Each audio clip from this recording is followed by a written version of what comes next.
Patterns in nature, shown with points and lines. We often overlook points and lines because they look so simple. But when we face a scene that is hard to understand at a glance, we start with those simple things first. In these moments, mathematics does not force objects to change. Instead, mathematics changes the way we express objects so we can see them differently. So we begin by placing points and connecting them with lines, figuring out what is where and what is close to what. In mathematics, a point is a position with no size, and a line is a connection with no width. In the real world, we cannot see these kinds of points and lines.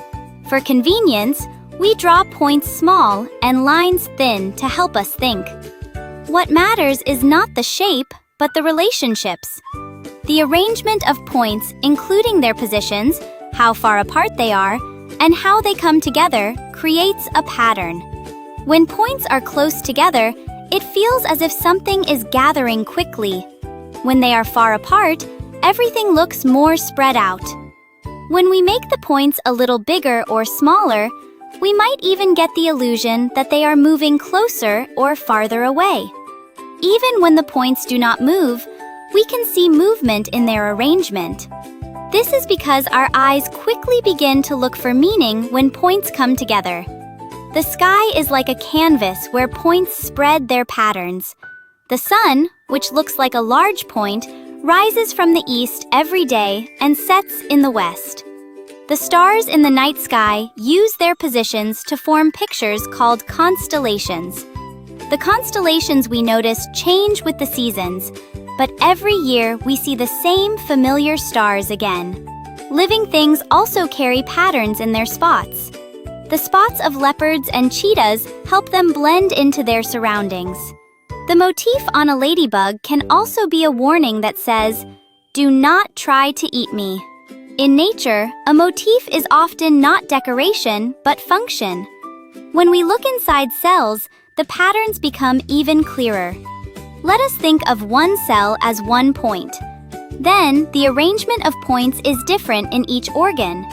In places like the small intestine or lungs, where exchange is important, the points spread out in thin, wide layers. In places like the skin, which need to protect, the points are stacked closely in many layers. In blood vessels and the esophagus, where movement is important, the points are arranged in cylinder-like shapes. In the brain and nervous system, which must send information far away, the points stretch out or connect like a net. Through the arrangement of points, we can see again that when structure changes, function changes. If a point is a place, then a line is a relationship. A horizontal line gives a sense of balance and calm. A vertical line gives a feeling of strength and tension. A diagonal line gives a sense of speed and tension because it is tilted. When rain falls at an angle, it feels heavier because of that sense of tilt. But in nature, we can find more curves than straight lines. Even the horizon, which looks straight from far away, is actually a gentle curve that follows the Earth's curvature. Some curves flow freely without rules, and others are shaped by rules. The path of a thrown ball forms a parabola, and movements in the sky trace the shape of an ellipse. A curve is a gentle line, and it is also a trace of rules. Points organize position, and lines reveal relationships. This is why, when we first try to understand patterns in nature, mathematics begins with points and lines.